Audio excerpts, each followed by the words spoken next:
의사들에게 희망이 없다는 말을 들은 한 권력 있는 남자가 더 이상 아무것도 기대하지 않는 이들의 품위로 죽음을 향해 걸어간다. 하지만 굶주리고 보이지 않던 한 아이와 마주친 순간 그의 죽음은 뜻밖의 재탄생으로 바뀐다. 그녀의 작은 몸짓 하나하나가 그의 보이지 않는 상처를 치유했고 그는 그녀에게 소속감은 과거에 의존하지 않는다는 것을 가르쳤다. 이제 그는 더 이상 자신의 생명을 위해 싸우지 않고 그녀의 미래를 지키기 위해 싸운다. 좋은 이야기를 좋아하신다면 채널을 구독하고 어느 나라에서 보시는지 댓글로 남겨주세요. 계속 이어집니다. 간구진은 자신의 인생에서 언제나 자신감에 차 있었다. 그는 서울 강남의 고층 빌딩에서 한국 최대 기술 기업 중 하나인 우진테크의 CEO로서 수천 명의 직원들을 이끌었다. 사무실 창문에서 내려다보는 서울의 야경은 그가 이룬 성공의 상징이었다. 하지만 오늘 그 유리창은 그의 무력함을 비춰주는 거울이 되었다. 3개월에서 6개월 정도입니다, 강 회장님. 의사의 목소리가 그의 귓가에 맴돌았다. 췌장암이 이미 많이 진행되었습니다. 지금 바로 치료를 시작해도. 우진은 의사의 말을 더 이상 듣지 않았다. 숫자만 머릿속에 남았다. 3개월, 길어야 6개월. 58세의 나이에 그는 자신의 남은 시간을 셀 수 있게 되었다. 사무실로 돌아온 그는 자신이 이룩한 모든 것을 둘러보았다. 화려한 상패들, 경제지 표지에 실린 자신의 사진들, 세계 각국 정상들과 찍은 사진들. 하지만 그중 어느 것도 지금 그에게 위안이 되지 않았다. 가족 사진 한 장 없는 사무실, 그의 성공, 뒤에는 깊은 고독이 자리 잡고 있었다. 우진은 일찍이 사업에 모든 것을 바쳤다. 젊은 시절 약혼녀와의 관계도 회사 일 때문에 깨졌고 이후로는 진정한 사랑을 찾는 일을 포기했다. 부모님은 오래전에 돌아가셨고 형제 자매도 없었다. 그에게는 회사가 전부였다. 김 비서 들어오세요. 우진이 인터폰을 통해 말했다. 김영수 비서가 조용히 문을 열고 들어왔다. 15년 동안 우진의 오른팔로 일해온 그는 우진의 표정만 봐도 상황을 알아차렸다. 좋지 않은 소식입니까? 우진은 고개를 끄덕였다. 내 모든 것을 정리할 시간이야. 그날 저녁 우진은 자신의 한강변 펜트하우스로 돌아왔다. 넓은 집안은 적막했다. 비싼 가구들과 예술품들로 가득했지만 생기는 없었다. 그는 발코니에 서서 한강의 물결을 바라보았다. 자신의 인생도 저 강물처럼 흘러가고 있었다. 우진은 갑자기 숨이 막혔다. 고급 아파트의 벽들이 그를 압박하는 것 같았다. 그는 코트를 집어들고 밖으로 나갔다. 목적지 없이 걷기 시작했다. 강남의 화려한 거리를 지나 점점 낯선 동네로 발걸음을 옮겼다. 어느새 그는 서울의 외곽, 오래된 주택가에 도착했다. 좁은 골목길, 작은 가게들, 소박한 시장. 그가 평소에는 절대 가지 않았을 곳들이었다. 하지만 이상하게도 이곳에서 그는 조금 편안함을 느꼈다. 화려한 외관과 비즈니스 미팅, 끝없는 경쟁에서 벗어난 곳. 작은 동네 공원에 도착했을 때 날은 이미 어두워지고 있었다. 우진은 벤치에 앉아 깊은 숨을 내쉬었다. 갑자기 그의 귀에 작은 소리가 들렸다. 흐느낌 소리였다. 우진은 소리가 나는 방향으로 고개를 돌렸다. 놀이터 구석의 미끄럼틀 아래에 웅크리고 있는 작은 형체가 보였다. 그는 천천히 다가갔다. 괜찮니? 그가 조심스럽게 물었다. 작은 소녀가 놀라서 고개를 들었다. 7살 정도로 보이는 아이였다.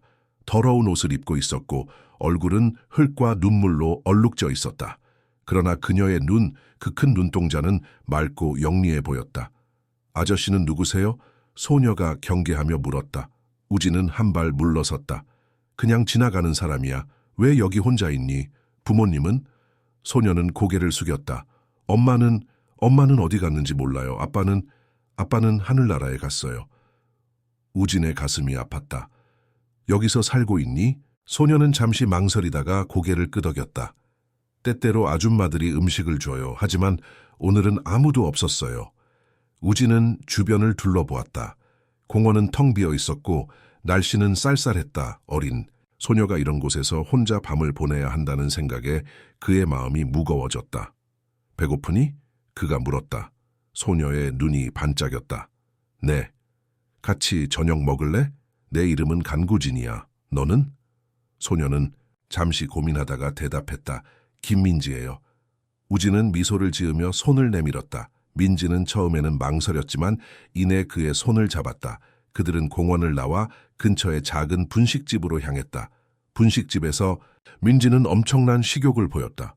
떡볶이, 김밥, 만두를 개걸스럽게 먹었다. 우진은 그저 바라보았다. 오랜만에 그의 얼굴에 미소가 번졌다. 맛있어요, 민지가 말했다. 천천히 먹어, 체할라. 우진이 말했다. 식사를 마친 후 우진은 민지에게 물었다. 어디서 자니? 민지는 고개를 숙였다. 놀이터요, 미끄럼틀 아래가 비가 안 와요. 우진의 마음이 무너졌다. 그는 갑자기 결심했다. 이 아이를 그냥 둘 수 없었다. 오늘 밤만이라도 내 집에서 자는 게 어때? 깨끗한 침대에서. 내일 우리가 널 도울 방법을 찾아볼게. 민지의 눈이 커졌다. 정말요, 아저씨, 집에 갈 수 있어요. 우진은 고개를 끄덕였다. 응, 안전할 거야. 그날 밤 우진의 펜트하우스는 처음으로 진정한 생명력을 품게 되었다.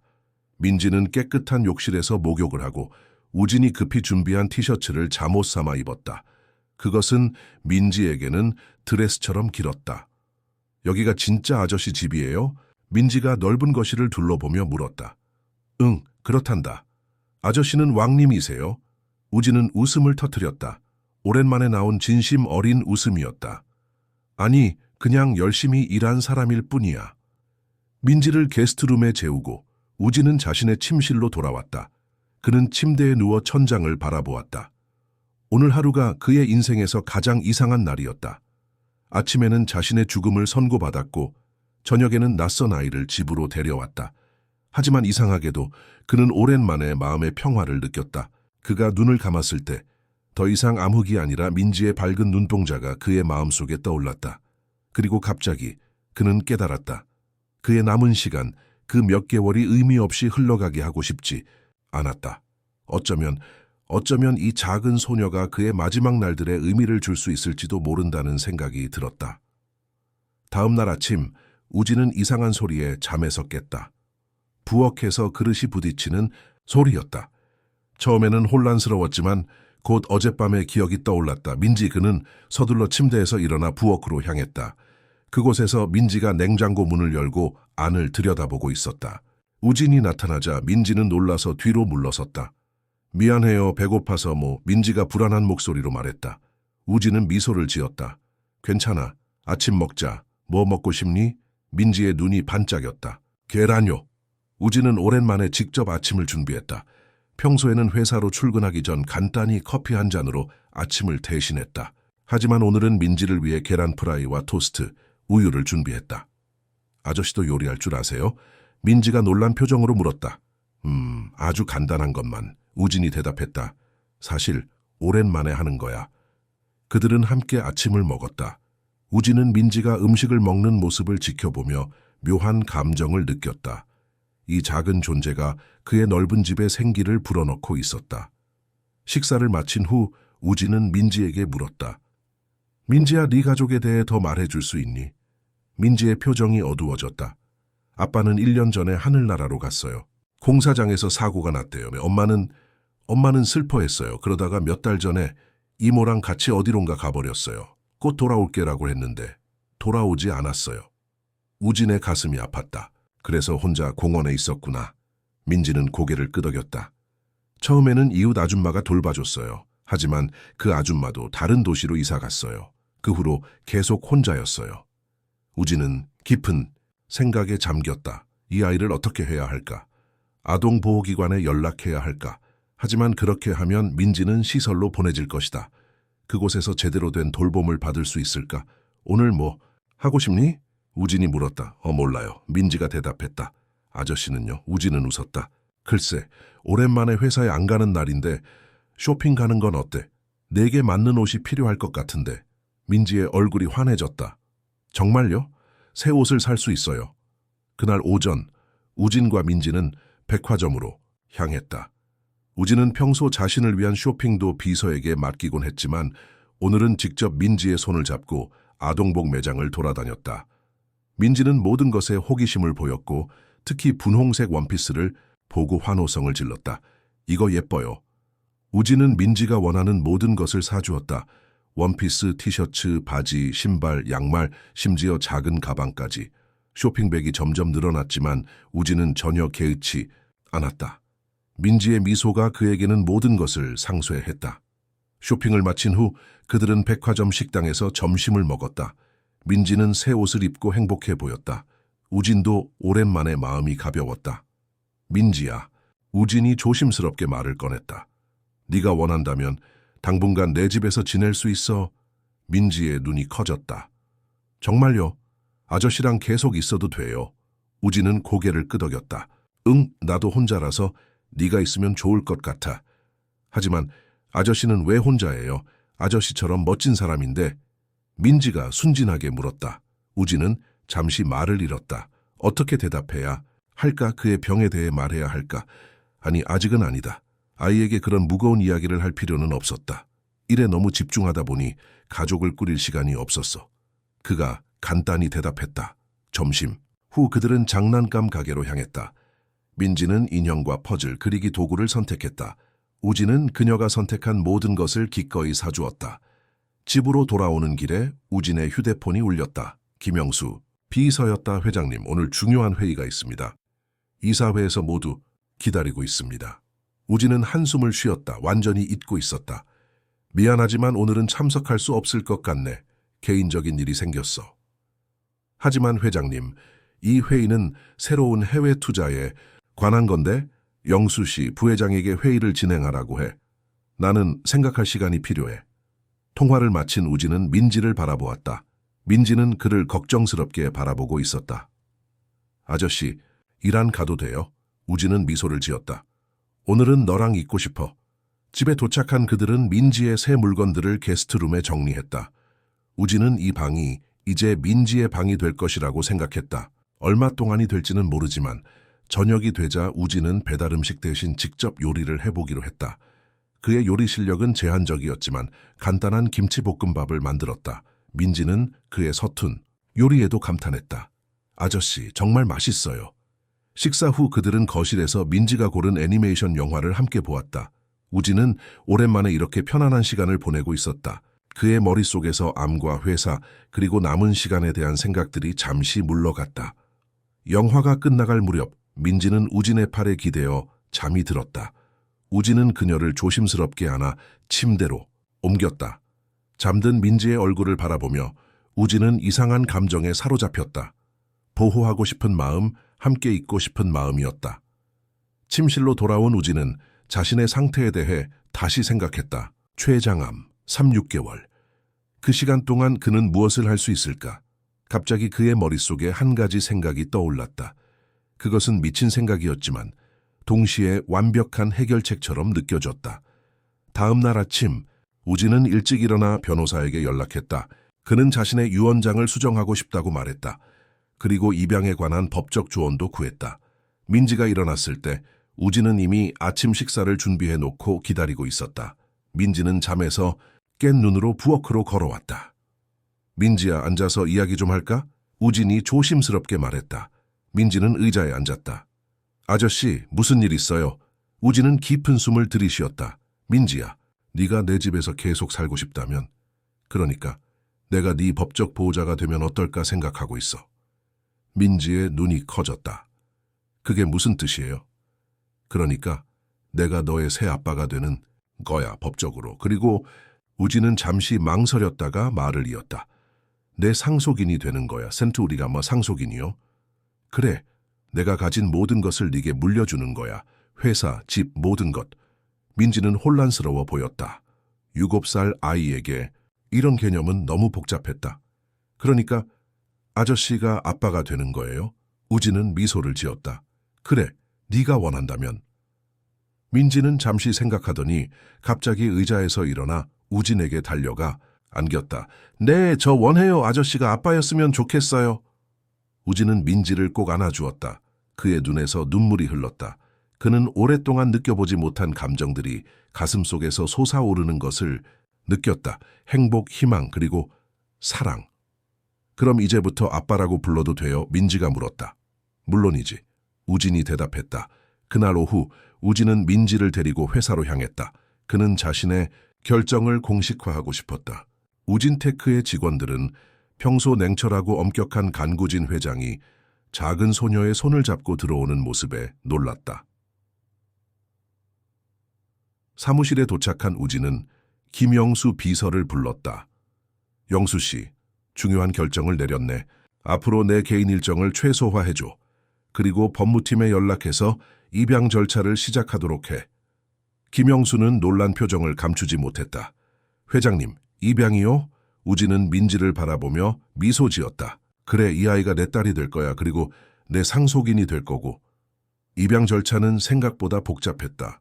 우진은 민지의 친부모에 대한 정보를 찾기 위해 개인 탐정을 고용했고 아동복지기관과도 연락을 취했다.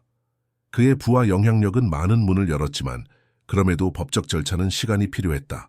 그동안 우진과 민지는 점점 더 가까워졌다. 우진은 회사 일을 줄이고 가능한 한 많은 시간을 민지와 함께 보냈다. 그들은 함께 서울 곳곳을 다녔다. 경복궁, 남산타워, 롯데월드, 민지에게는 모든 것이 새롭고 신기했다. 아빠, 저기 봐요. 엄청 높아요. 민지가 롯데월드 타워를 가리키며 외쳤다. 우진은 미소를 지었다. 아빠라는 호칭이 아직도 그의 가슴을 따뜻하게 만들었다.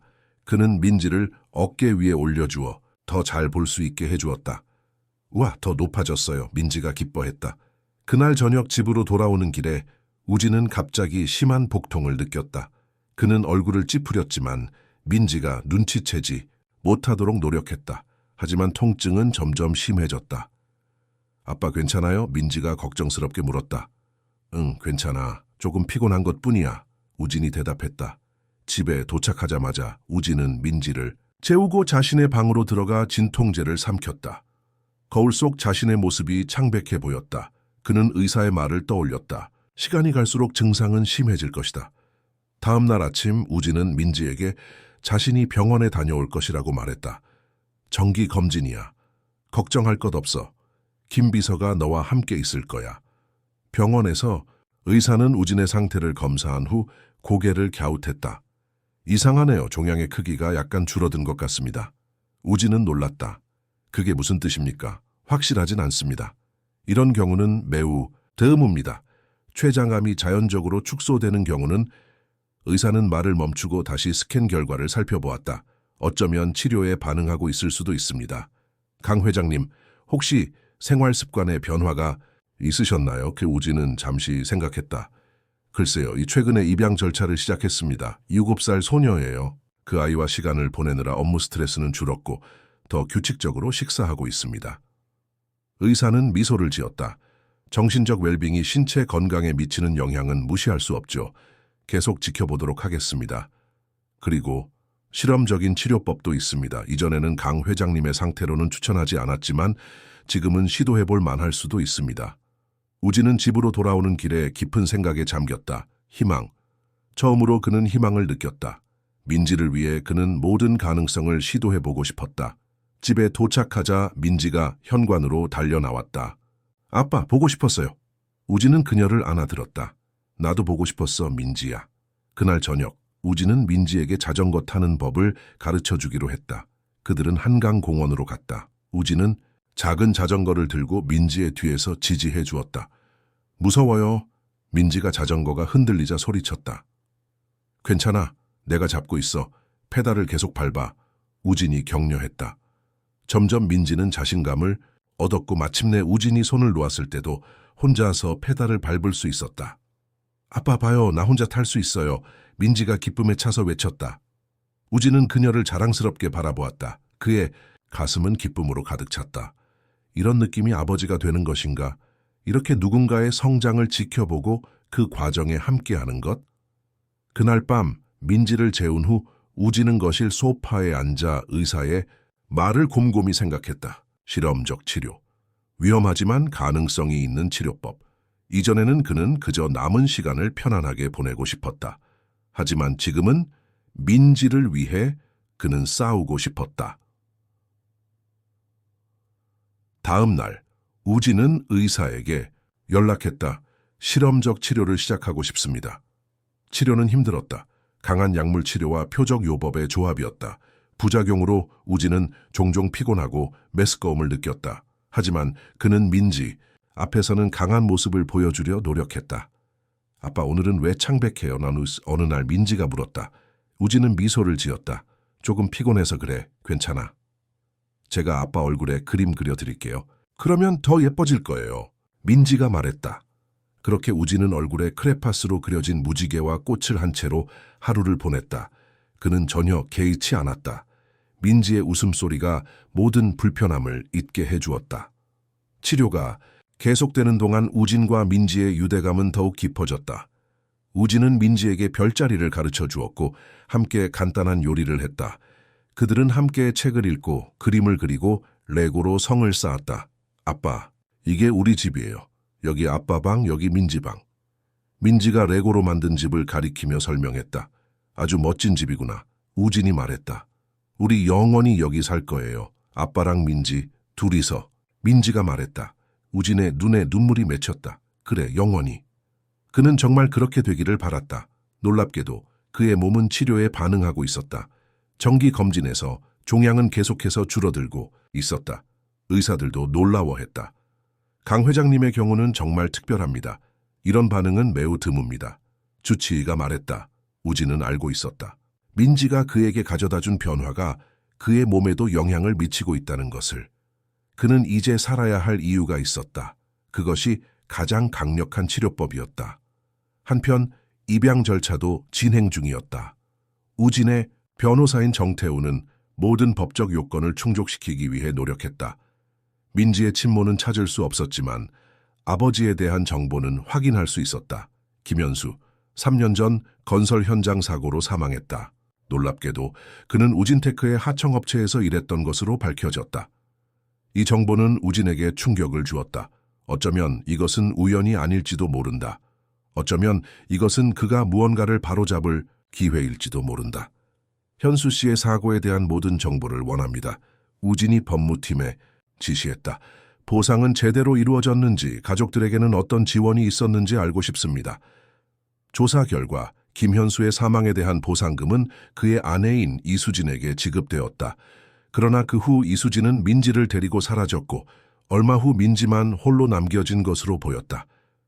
이 이수진이라는 여성을 찾아야 합니다. 우진이 말했다. 민지의 입양을 위해서는 법적 절차가 필요합니다. 3개월이 지났다. 우진의 건강은 계속해서 호전되었다. 종양은 더 줄어들었고 그의 에너지 수준도 향상되었다. 의사들은 이를 의학적 기적이라고 불렀다. 우진은 그것이 민지라는 작은 기적 덕분이라고 생각했다. 어느 평화로운 일요일 아침, 우진과 민지는 함께 아침 식사를 하고 있었다. 민지는 우진이 만든 팬케이크에 시럽을 듬뿍 뿌리고 있었다. 아빠, 오늘은 동물원에 가요. 민지가 제안했다. 우진은 미소를 지었다. 좋은 생각이야. 오늘 날씨도 좋은데. 그때 초인종이 울렸다. 우진은 인터폰으로 확인했다. 경비원이 한 여성이 찾아왔다고 알려왔다. 누구신지 물어보셨나요? 우진이 물었다. 이수진이라고 합니다. 민지를 찾는다고 하네요. 우진의 얼굴이 굳었다. 이수진. 민지의 어머니라고 주장하는 여성. 그는 민지를 바라보았다. 민지는 호기심 어린 눈으로 그를 쳐다보고 있었다. 누구예요, 아빠? 우진은 깊은 숨을 들이쉬었다. 민지야, 잠시 내 방에 가 있을래? 아빠가 손님을 만나봐야 할 것 같아. 민지는 고개를 끄덕이고 자신의 방으로 향했다. 우진은 경비원에게 여성을 올려보내라고 지시했다. 몇 분 후 이수진이라는 여성이 문 앞에 서 있었다. 30대 중반으로 보이는 그녀는 화려한 옷을 입고 있었지만 그녀의 눈은 차갑고 계산적이었다. 간구진 씨, 그녀가 물었다. 네, 그렇습니다. 우진이 대답했다. 제 딸 민지를 돌려주세요. 그 아이는 제 딸입니다. 이수진이 단호하게 말했다. 우진은 그녀를 거실로 안내했다. 그는 평정을 유지하려고 노력했지만 가슴속에서는 폭풍이 일고 있었다. 이 여성이 민지를 다시 데려가려 한다면 그는 그럴 수 없었다. 민지는 이제 그의 삶의 이유였다. 그리고 그는 민지의 행복을 위해 무엇이든 할 준비가 되어 있었다. 아이를 어디서 찾으셨나요? 이수진이 냉정한 목소리로 물었다. 우진은 그녀를 주의 깊게 관찰했다. 이 여성에게서는 아이를 그리워하는 어머니의 따뜻함이나 절박함이 느껴지지 않았다. 공원에서 발견했습니다. 혼자 버려진 채로요. 우진이 대답했다. 이수진의 표정이 일그러졌다. 버려진 것이 아니에요. 잠시 자리를 비웠을 뿐이죠. 제가 돌아왔을 때 아이가 사라졌어요. 우진은 그녀의 말을 믿지 않았다.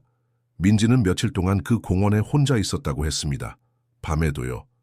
이수진은 어깨를 으쓱했다. 아이들은 과장하는 법이 있죠. 어쨌든 그 아이는 제 딸입니다. 법적으로 제가 보호자입니다. 그렇다면 왜 지금까지 찾지 않으셨습니까?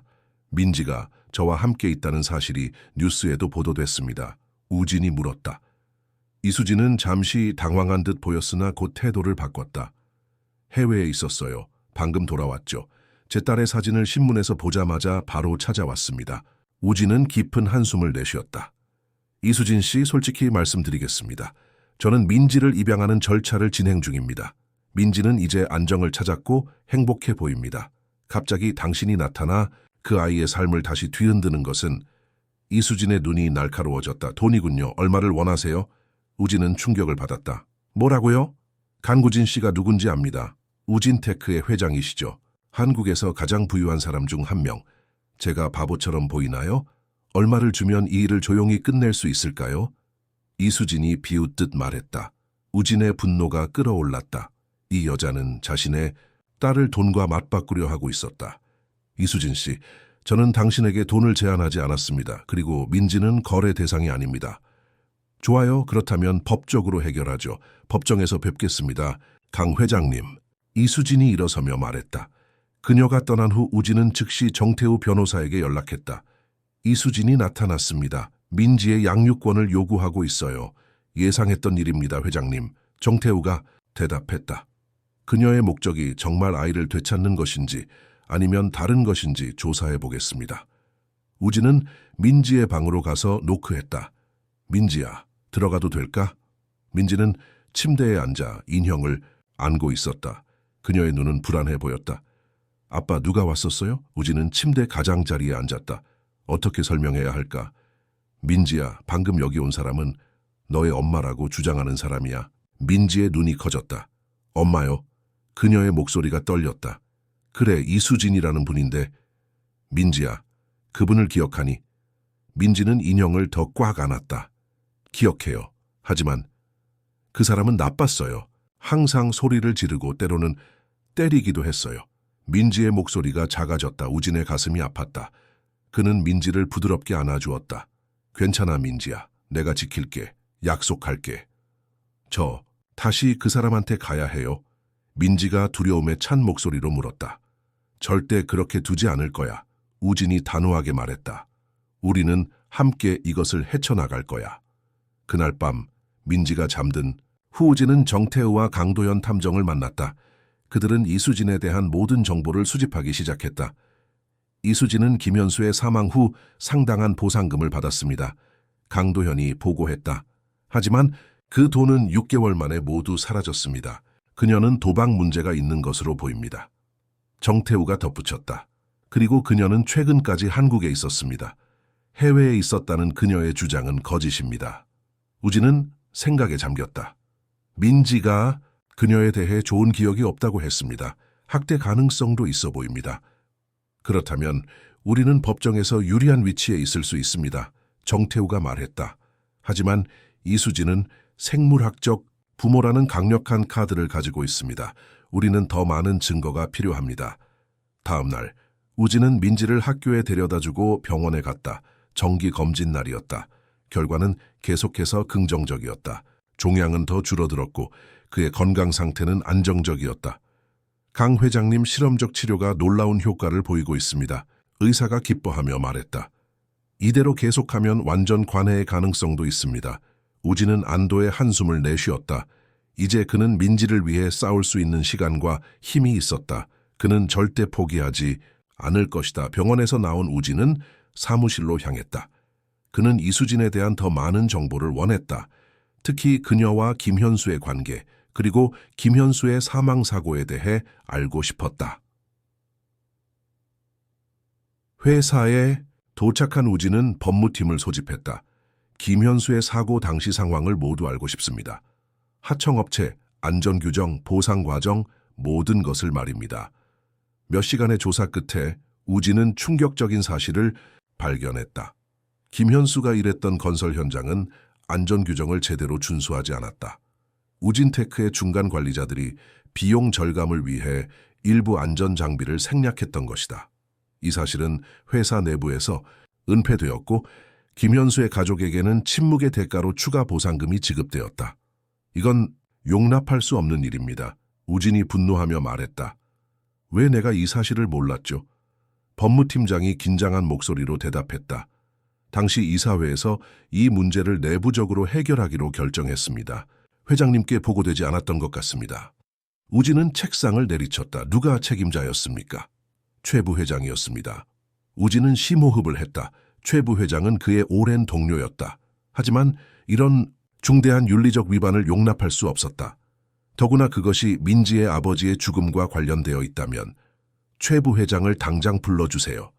그날 오후 우진은 최 부회장과 긴 대화를 나눴다. 최 부회장은 처음에는 부인했지만 결국 사실을 인정했다. 회사의 이미지를 지키기 위한 결정이었습니다, 회장님. 그가 변명했다. 우진은 차갑게 대답했다. 사람의 생명보다 회사 이미지가 중요합니까? 당신은 즉시 사임하십시오. 그리고 이 일에 관련된 모든 사람도 마찬가지입니다. 집으로 돌아가는 길에 우진은 깊은 생각에 잠겼다. 그의 회사가 민지의 아버지의 죽음에 간접적으로 책임이 있었다. 이제 그는 그 잘못을 바로잡아야 했다. 그리고 무엇보다 민지에게 안전하고 사랑이 가득한 가정을 제공해야 했다. 집에 도착하자 민지가 현관으로 달려나왔다. 아빠, 오늘 학교에서 그림 그렸어요. 그녀는 자신이 그린 그림을 자랑스럽게 보여주었다. 두 사람이 손을 잡고 있는 그림이었다. 나의 아빠라고 쓰여 있었다. 우진은 그림을 보며 미소를 지었다. 정말 아름다운 그림이구나, 민지야. 그날 저녁 민지를 재운 후 우진은 김현수의 사망 사고에 관한 모든 파일을 검토했다. 그는 책임을 통감했다. 자신의 회사가 한 가정을 파괴하는데 일조했다는 사실이 그를 괴롭혔다. 하지만 이제 그는 민지를 통해 어떤 식으로든 그 잘못을 바로잡을 기회를 얻었다. 다음 날 아침 우진은 정태우에게 연락했다.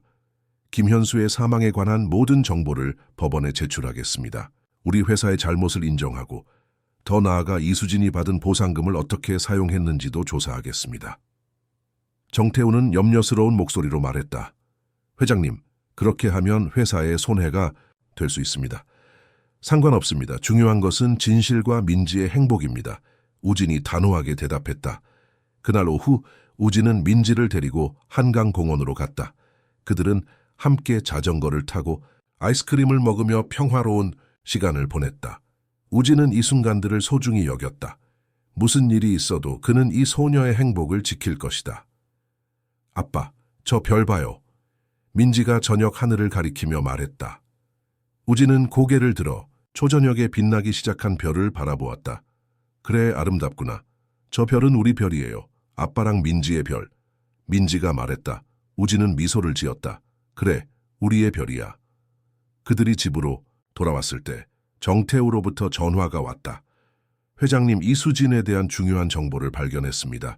그녀는 과거에 아동 학대로 신고된 기록이 있습니다. 그리고 더 심각한 혐의도 있습니다. 어떤 혐의입니까? 우진이 물었다. 아동 인신매매 연루 가능성입니다. 그녀의 이름이 최근 경찰 수사 중인 한 조직과 연결되어 있습니다. 아직 확정적인 증거는 없지만 의심스러운 연관성이 있습니다. 우진은 충격을 받았다. 그렇다면 민지가 위험할 수 있습니다. 네, 그래서 경비를 강화하시는 것이 좋겠습니다. 이수진이 무슨 일을 벌일지 모릅니다. 우진은 즉시 보안 조치를 강화했다. 아파트 경비를 2배로 늘리고 민지의 학교에도 보안 요원을 배치했다. 그는 민지가 두려움 속에서 살기를 원하지 않았지만 그녀의 안전이 최우선이었다. 다음 날 우진은 회사에서 중요한 발표를 했다. 그는 김현수의 사망 사고에 대한 회사의 책임을 공개적으로 인정하고 안전 규정을 위반한 모든 관계자들에 대한 법적 조치를 취하겠다고 선언했다. 더불어 산업재해 피해자 가족들을 위한 지원재단을 설립하겠다고 발표했다. 우리 회사는 이윤보다 사람을 먼저 생각해야 합니다. 우진이 말했다. 앞으로는 어떤 안전 위반도 용납하지 않을 것입니다. 이 발표는 언론의 큰 주목을 받았다. 대부분의 반응은 긍정적이었지만 일부 주주들은 회사의 이미지와 주에 미칠 영향을 우려했다. 우진은 신경 쓰지 않았다. 그의 마음속에는 오직 한 가지 목표만 있었다. 민지를 지키는 것, 그리고 그녀에게 행복한 미래를 선물하는 것. 그날 저녁, 우진은 민지의 방에서 그녀에게 책을 읽어주고 있었다. 갑자기 그의 휴대폰이 울렸다. 강도현 탐정이었다. 회장님, 중요한 것을 발견했습니다. 김현수의 유품 중에 딸에게 쓴 편지가 있습니다. 이수진이 이것을 숨겼던 것 같습니다. 우진의 심장이 빨라졌다. 어디서 찾으셨습니까? 이수진의 전 남자친구가 가지고 있었습니다. 그가 그녀와 헤어진 후 발견했다고 합니다. 편지 내용은 매우 감동적입니다. 당장 가져와 주세요. 우진이 말했다. 1시간 후 강도현이 우진의 아파트에 도착했다. 그는 봉투 하나를 건네주었다. 우진은 조심스럽게 봉투를 열고 안에 편지를 꺼냈다. 편지는 김현수가 자신의 딸 민지에게 쓴 것이었다. 그는 위험한 일을 하고 있다는 것을 알고 있었고, 만약 자신에게 무슨 일이 생기면 민지가 이 편지를 읽기를 바랐다. 사랑하는 민지에게 우진은 편지를 읽기 시작했다. 그의 눈에 눈물이 고였다. 김현수의 말 한마디 한마디에는 딸을 향한 깊은 사랑이 담겨 있었다. 그리고 마지막 문장이 우진의 가슴을 찔렀다. 언젠가 너를 내가 사랑했던 것만큼 사랑해줄 사람을 만나길 바란다. 그리고 그 사람이 나처럼 너를 항상 지켜줄 수 있기를 바란다. 우진은 편지를 내려놓았다. 그는 결심했다. 그가 바로 김현수가 바랐던 그 사람이 될 것이다. 민지를 사랑하고 보호하는 사람. 그리고 이제 그는 이수진으로부터 민지를 지키기 위해 모든 것을 걸 준비가 되어 있었다. 아침 햇살이 법원 건물의 유리창을 통해 쏟아져 들어왔다. 우진은 정태우 변호사와 함께 법정 앞 복도에 서 있었다. 오늘은 민지의 양육권을 결정하는 첫 번째 심리날이었다. 우진은 완벽하게 차려입었지만 그의 눈에는 밤새 잠을 설친 흔적이 남아 있었다. 긴장하지 마세요, 회장님. 정태우가 말했다. 우리는 충분한 증거를 가지고 있습니다. 우진은 고개를 끄덕였다. 민지는 어떻게 지내고 있습니까? 비서님과 함께 별도의 방에서 기다리고 있습니다. 필요할 때만 법정에 들어올 겁니다. 우진은 깊은 숨을 들이쉬었다. 그는 민지가 이 과정에서 더 이상의 트라우마를 겪지 않기를 바랐다. 이미 충분히 힘든 일을 겪었으니까. 법정 문이 열리고 그들은 안으로 들어갔다. 맞은편에는 이수진과 그녀의 변호사가 앉아 있었다. 이수진은 우진을 향해 차가운 미소를 지었다. 판사가 입장하고 심리가 시작되었다. 이수진 측 변호사가 먼저 발언했다.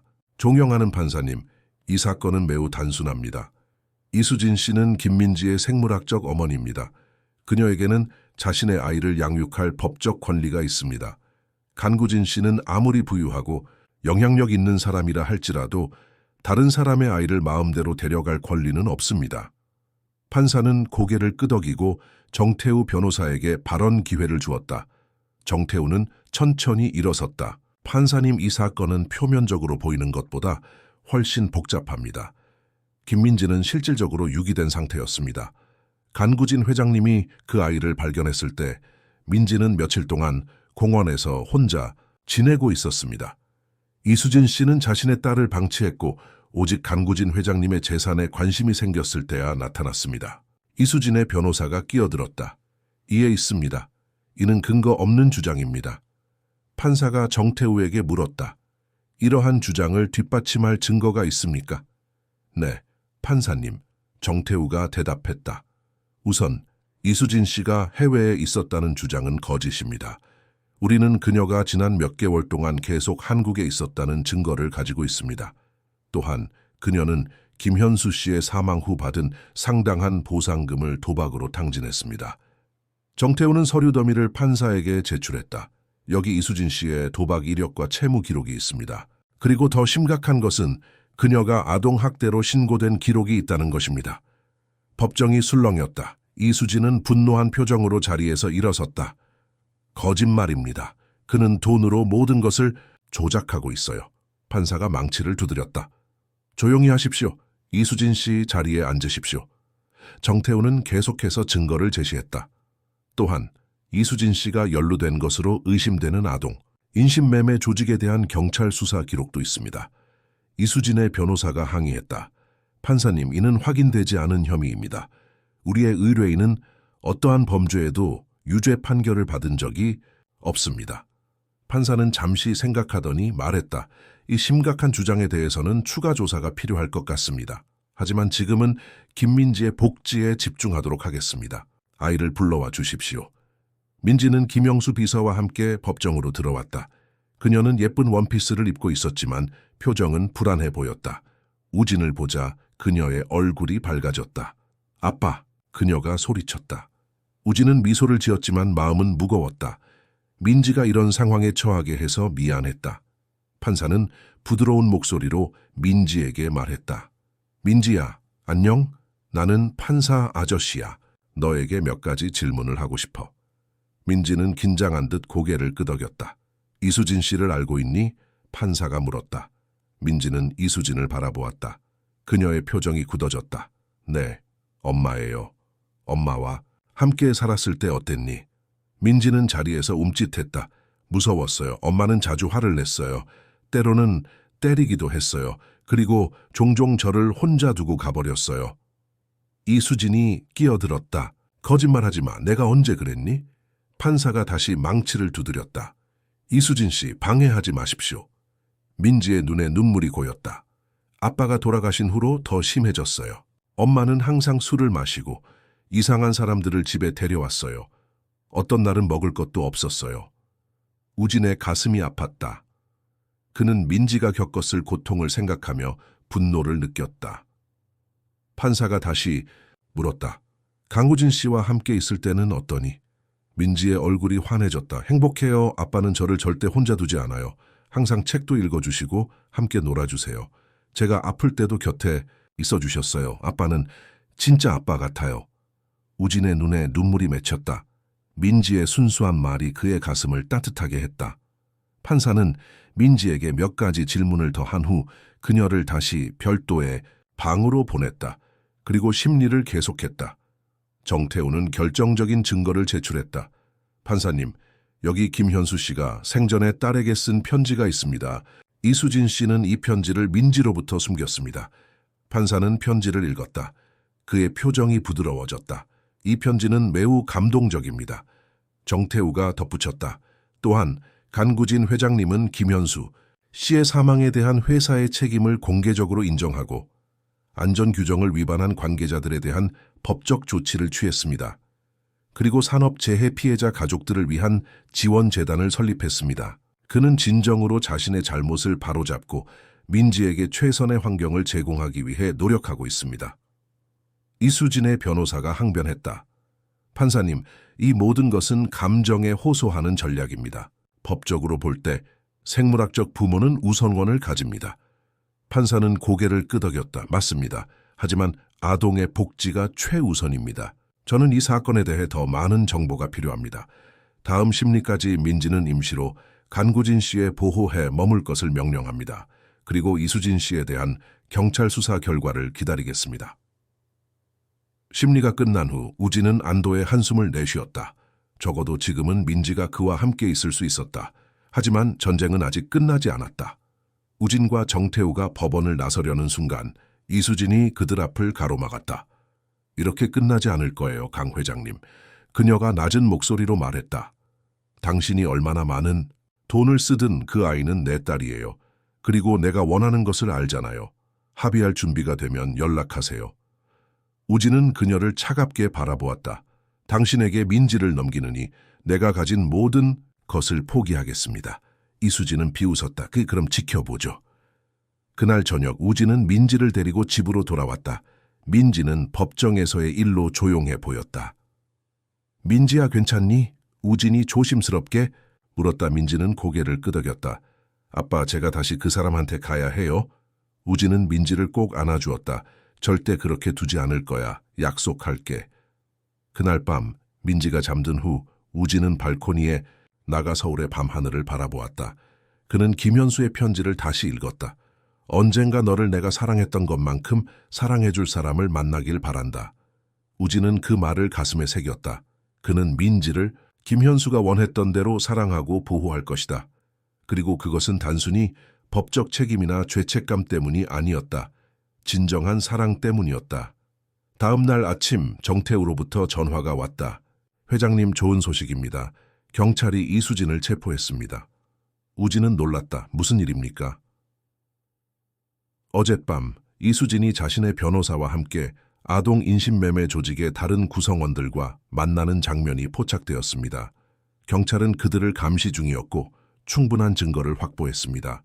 이수진은 민지를 그 조직에 넘기려 했던 것 같습니다. 우진은 충격을 받았다. 그게 정말입니까? 네, 경찰은 이수진의 전화 통화와 이메일을 확보했습니다. 그녀는 상품에 대해 언급하며 높은 가격을 요구했습니다. 그 상품이 바로 민지였던 것으로 보입니다. 우진의 몸이 떨렸다. 민지가 그런 끔찍한 위험에 처해 있었다니. 그는 이수진의 진짜 의도를 생각하며 분노했다. 이제 어떻게 됩니까? 우진이 물었다. 경찰 수사가 계속될 것입니다. 하지만 이 상황에서 민지의 양육권은 거의 확실하게 회장님께 갈 것입니다. 이수진은 중범죄로 기소될 것이고 아마 오랫동안 감옥에 있을 겁니다. 우진은 안도의 한숨을 내쉬었다. 고맙습니다, 정 변호사. 그는 즉시 민지에게 달려갔다. 민지는 아침 식사를 하고 있었다. 민지야, 좋은 소식이 있어. 우진이 말했다. 이제 네가 계속 나와 함께 살 수 있을 것 같아. 민지의 눈이 커졌다. 정말요? 영원히요? 그래, 영원히. 우진이 미소 지으며 대답했다. 민지는 기쁨에 차서 의자에서 뛰어내려 우진에게 안겼다. 사랑해요, 아빠. 나도 사랑해, 민지야. 우진이 대답했다. 그날 오후 우진은 회사에서 중요한 결정을 내렸다. 그는 김현수와 같은 산업재해 피해자, 가족들을 위한 지원재단을 공식적으로 출범시켰다. 재단의 이름은 현수재단으로, 첫 수혜자는 다른 건설 현장 사고로 아버지를 잃은 세 아이들이었다. 우리는 단순히 금전적 보상을 넘어 이 가족들에게 진정한 지원과 기회를 제공할 것입니다. 우진이 기자회견에서 말했다. 아이들의 교육, 심리적 지원, 그리고 부모를 잃은 아이들이 건강하게 성장할 수 있는 환경을 만들 것입니다. 기자회견 후 한 기자가 물었다. 강 회장님, 이 재단을 설립하게 된 개인적인 동기가 있으신가요? 우진은 잠시 생각하더니 대답했다. 저는 최근 한 어린 소녀를 만났습니다. 그녀는 우리 회사의 건설 현장 사고로 아버지를 잃었습니다. 그 아이를 통해 저는 우리의 결정이 얼마나 많은 사람들의 삶에 영향을 미치는지 깨달았습니다. 그리고 우리가 그 책임을 져야 한다는 것도요. 이 인터뷰는 전국적으로 방송되었고 많은 사람들의 마음을 움직였다. 우진테크의 주가는 일시적으로 하락했지만 곧 회복되었다. 오히려 기업의 사회적 책임을 진지하게 받아들이는 우진의 리더십은 긍정적인 평가를 받았다. 일주일 후 민지의 양육권에 관한 최종 심리가 열렸다. 이번에는 이수진이 없었다. 그녀는 구치소에 있었고 그녀의 변호사만이 법정에 출석했다. 판사는 모든 증거를 검토한 후 최종 결정을 내렸다. 본 법원은 김민지의 법적 양육권을 간구진 씨에게 부여합니다. 이수진 씨는 현재 중범죄 혐의로 수사 중이며 아동의 복지를 위협하는 것으로 판단됩니다. 간구진 씨는 지난 몇 개월 동안 민지에게 안정적이고 사랑이 가득한 환경을 제공했으며 계속해서 그렇게 할 것으로 기대됩니다. 우진은 깊은 감사의 마음을 느꼈다. 마침내 민지는 법적으로도 그의 딸이 되었다. 법원을 나서면서 우진은 하늘을 바라보았다. 그는 김현수에게 묵묵히 약속했다. 당신의 딸을 내 딸처럼 사랑하고 보호하겠습니다. 그녀가 행복하고 건강하게 자랄 수 있도록 최선을 다하겠습니다. 집으로 돌아가는 길에 우진은 민지에게 좋은 소식을 전했다. 민지야, 이제 너는 법적으로도 내 딸이야. 아무도 우리를 갈라놓을 수 없어. 민지는 기쁨에 차서 소리쳤다. 야호! 이제 진짜 아빠와 딸이네요. 우진은 미소를 지었다. 그래, 진짜 아빠와 딸이야. 그날 저녁, 그들은 특별한 저녁 식사로 이 순간을 축하했다. 우진은 요리사를 불러 민지가 좋아하는 모든 음식을 준비하게 했다. 그들은 함께 웃고 이야기하며 행복한 시간을 보냈다. 민지를 재운 후 우진은 자신의 일기장을 꺼냈다. 그는 몇 개월 전부터 자신과 민지의 이야기를 기록해왔다. 언젠가 민지가 자라서 읽을 수 있기를 바라며. 오늘 나는 공식적으로 아버지가 되었다. 내 인생에서 가장 중요한 날이다. 몇 개월 전 나는 죽음을 기다리고 있었다. 하지만 지금은 삶을 축하하고 있다. 민지가 내 인생에 들어온 것은 기적이다. 그녀는 내게 사랑하는 법, 웃는 법, 다시 꿈꾸는 법을 가르쳐 주었다. 그리고 가장 중요한 것은 그녀는 나에게 살아야 할 이유를 주었다. 우진은 창밖을 바라보았다. 서울의 밤하늘에 별들이 빛나고 있었다. 그는 민지가 말했던 우리의 별을 찾았다. 그것은 여전히 밝게 빛나고 있었다. 1년 후 봄날에 따스한 햇살이 창문을 통해 들어왔다. 우진은 부엌에서 아침 식사를 준비하고 있었다. 그는 이제 요리에 꽤 능숙해져 있었다. 오믈렛, 토스트, 과일 샐러드, 완벽한 아침 식사였다. 민지야, 일어날 시간이야. 우진이 복도를 향해 소리쳤다. 잠시 후 민지가 교복을 입고 부엌으로 들어왔다. 8살이 된 그녀는 더 자라고 건강해 보였다. 더 이상 두려움에 찬 눈빛은 없었다. 대신 그녀의 눈은 자신감과 행복으로 빛나고 있었다. 아침이에요, 아빠. 민지가 상쾌하게 인사했다. 우진은 미소를 지었다. 잘 잤니? 네, 아빠가 읽어준 책 때문에 재미있는 꿈을 꿨어요. 민지가 테이블에 앉으며 말했다. 우진은 오믈렛을 그녀의 접시에 올려주었다. 어떤 꿈이었어? 우리가 우주 여행을 하는 꿈이었어요. 별들 사이를 날아다니고 외계인도 만났어요. 민지가 열정적으로 설명했다. 우진은 웃었다. 정말 재미있겠구나. 오늘 학교에서 뭐 배울 거야? 과학 시간에 식물에 대해 배워요. 선생님이 씨앗을 심을 거라고 하셨어요. 민지가 기대에 찬 목소리로 말했다. 우진은 민지가 이렇게 학교 생활을 즐기는 것을 보며 행복했다. 처음에는 민지가 학교에 적응하는 것이 걱정이었다. 그녀의 불안정한 과거 때문에 새로운 환경과 사람들을 만나는 것이 어려울 수 있었다. 하지만 민지는 놀라운 적응력을 보여주었다. 그녀는 곧 친구들을 사귀었고 선생님들의 사랑을 받았다. 아침 식사를 마친 후 우진은 민지를 학교에 데려다 주었다. 그는 가능한 한 매일 이 일을 직접 했다. 회사 일정이 아무리 바빠도 민지와의 시간은 최우선이었다. 오늘 방과 후에 병원에 가야 하는 거 잊지 않았지? 우진이 물었다. 민지는 고개를 끄덕였다. 네, 아빠도 검진받는 날이죠? 그래, 그렇지. 우진이 대답했다. 학교 앞에 도착하자 민지는 우진에게 뽀뽀를 하고 뛰어나갔다. 안녕, 아빠. 사랑해요. 나도 사랑해, 민지야. 우진이 대답했다. 그는 민지가 친구들과 만나 웃으며 학교로 들어가는 모습을 지켜보았다. 그의 가슴이 따뜻해졌다. 1년 전 그는 죽음을 기다리고 있었다. 이제 그는 삶을 살고 있었다. 그리고 그것은 모두 민지 덕분이었다. 우진은 사무실로 향했다. 그의 건강이 회복되면서 그는 회사 업무에 복귀했다. 하지만 과거와는 달랐다. 그는 더 이상 모든 시간을 일에 바치지 않았다. 그는 균형 잡힌 삶을 살게 되었다. 회사, 가족, 그리고 이제 자신의 건강까지. 회사에 도착한 우진은 김영수 비서의 인사를 받았다. 안녕하세요, 회장님. 오늘 일정을 확인해 드릴게요. 우진은 고개를 끄덕였다. 고마워요, 영수 씨. 그런데 오후에는 일정을 비워두세요. 민지와 병원에 가야 합니다. 네, 회장님. 이미 조정해 두었습니다. 김영수가 대답했다. 우진은 감사히 미소를 지었다. 김영수는 단순한 비서를 넘어 가족과 같은 존재가 되었다. 그는 민지를 진심으로 아끼고 우진이 아버지로서의 역할을 할 수 있도록 도왔다. 사무실에서 우진은 현수재단의 최근 보고서를 검토했다. 재단은 1년 동안 놀라운 성과를 이루었다. 30개 이상의 가족이 지원을 받았고 장학금 프로그램도 시작되었다. 무엇보다 중요한 것은 재단이 산업 안전에 대한 인식을 높이는 데 기여했다는 점이었다. 우진테크는 이제 업계에서 가장 안전한 작업 환경을 제공하는 회사로 알려졌다.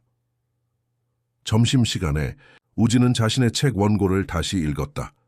끝에서 사랑으로라는 제목의 이 책은 그와 민지의 이야기를 담고 있었다.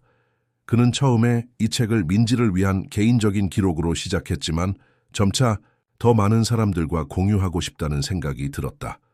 특히 비슷한 상황에 처한 사람들에게 희망과 용기를 줄 수 있을 것 같았다. 오후가 되자 우진은 회사를 나와 민지의 학교로 향했다. 그는 민지를 태우고 병원으로 갔다. 이제 그들의 병원 방문은 두려움이 아닌 일상이 되었다. 우진의 건강은 기적적으로 회복되고 있었고 의사들은 이를 의학적 기적이라고 불렀다. 병원에 도착한 그들은 익숙한 검진 과정을 거쳤다. 먼저 민지가 일반 건강검진을 받았다. 그녀는 이제 완전히 건강했다. 과거의 영양 부족이나 스트레스의 흔적은 모두 사라졌다. 그 다음은 우진의 차례였다. 그는 MRI 스캔과 혈액 검사를 받았다. 결과를 기다리는 동안 그들은 병원 카페테리아에서 간식을 먹었다. 아빠, 이거 먹어봐요. 맛있어요. 민지가 자신의 쿠키를 건네주었다. 우진은 한 입 베어 물고 과장되게 맛있다는 표정을 지었다. 민지가 웃음을 터뜨렸다. 마침내 우진의 주치의인 박 의사가 결과를 들고 왔다. 그의 표정은 밝았다. 강 회장님, 놀라운 소식입니다. 종양이 거의 사라졌습니다. 이런 경우는 매우 드뭅니다. 치료가 효과를 보이고 있지만 저는 이것이 단순한 의학적 치료 이상의 것이라고 생각합니다. 우진은 민지를 바라보았다. 그녀는 호기심 어린 눈으로 의사의 말을 듣고 있었다. 무슨 뜻이에요, 박 선생님? 민지가 물었다. 박 의사가 미소를 지었다. 때로는 사랑과 행복이 가장 강력한 치료법이 될 수 있단다, 민지야. 네 아빠는 너를 만난 후로 많이 달라졌어. 그리고 그것이 그의 건강에도 영향을 미쳤지. 민지의 얼굴이 환해졌다. 그럼 제가 아빠를 치료한 거예요? 우진이 웃었다. 그래, 네가 나를 치료했어, 민지야. 병원에서 나온 후 우진은 민지에게 깜짝 선물을 주기로 했다. 그는 그녀를 놀이공원으로 데려갔다. 민지는 기쁨에 차서 소리쳤다. 정말요? 놀이공원에 가는 거예요? 그래, 오늘은 우리가 좋은 소식을 들었으니 축하해야지. 우진이 대답했다.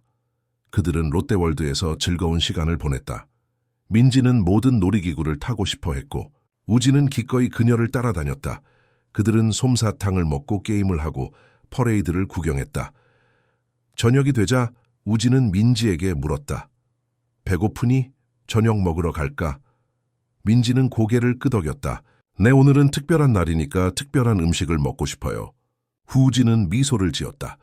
그럼 네가 좋아하는 이탈리안 레스토랑에 가자.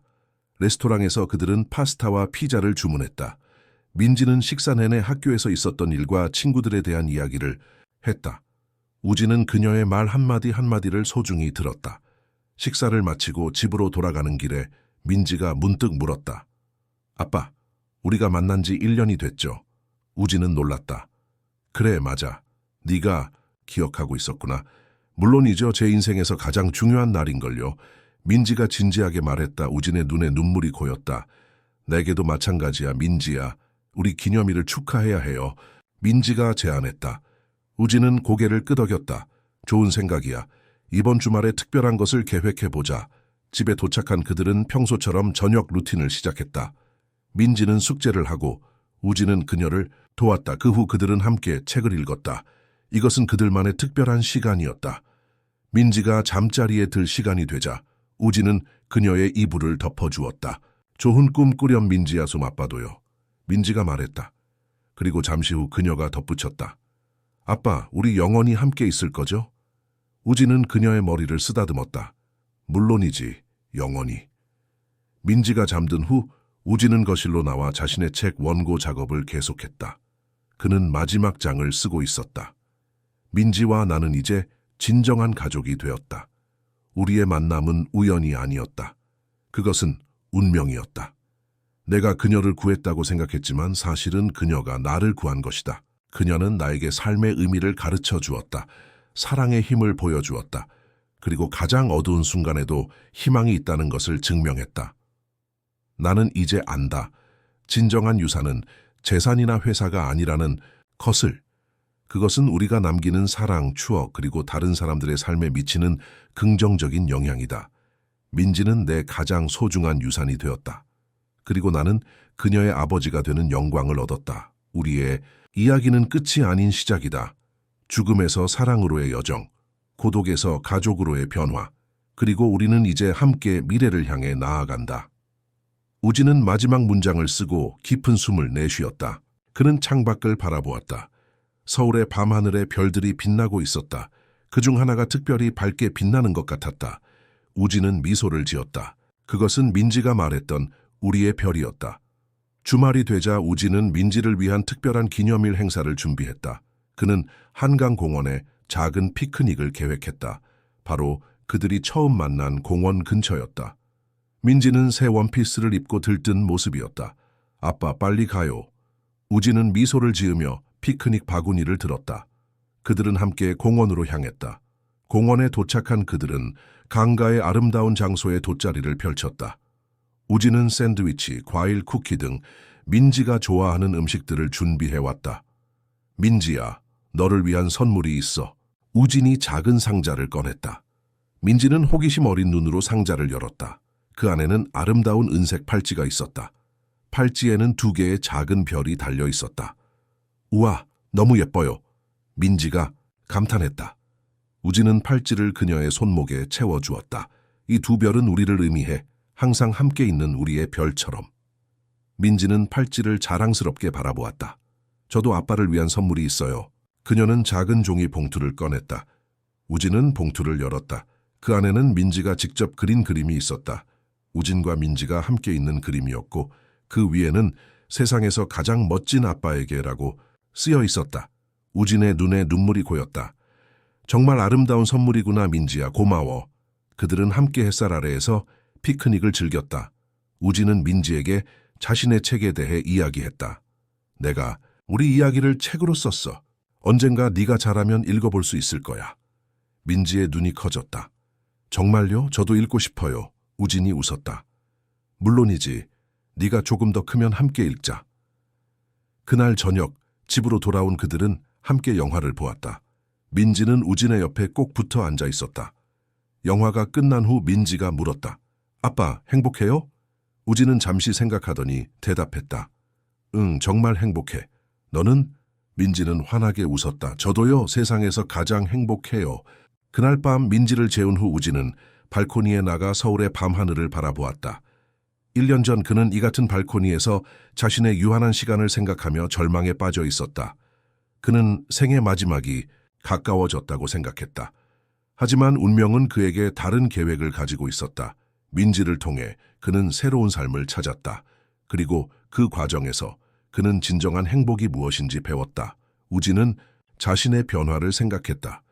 과거에 그는 성공, 부, 권력에 집착했다. 그것이 인생의 전부라고 생각했다. 하지만 이제 그는 알았다. 진정한 부는 사랑하는 사람과 함께하는 시간, 작은 일상의 기쁨, 그리고 다른 사람들의 삶에 긍정적인 영향을 미치는 것이라는 것을. 우진은 깊은 숨을 들이쉬었다. 그는 이제 두렵지 않았다.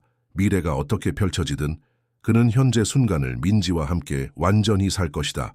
그리고 그것이 바로 삶의 의미였다. 다음 날 아침 우진과 민지는 일찍 일어나 함께 아침 식사를 준비했다.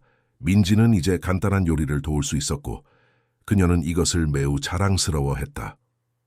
아빠, 오늘은 제가 계란을 깰게요. 민지가 말했다. 우진은 미소를 지었다. 좋아, 조심해서 해. 그들은 함께 웃고 이야기하며 아침을 준비했다. 이것이 바로 우진이 꿈꾸지 못했던 행복이었다. 작은 순간들의 기쁨, 함께하는 시간의 소중함. 아침 식사를 하면서 우진은 민지에게 물었다. 커서 뭐가 되고 싶니? 민지는 잠시 생각하더니 대답했다. 의사요? 아픈 사람들을 도와주고 싶어요. 아빠처럼 사람들을 건강하게 해주는 거예요. 우진의 가슴이 따뜻해졌다. 민지의 꿈은 그녀의 순수한 마음을 반영했다. 그는 그녀가 그 꿈을 이룰 수 있도록 모든 지원을 아끼지 않을 것이다. 아주 훌륭한 꿈이구나, 민지야. 넌 정말 좋은 의사가 될 거야. 우진은 창밖을 바라보았다.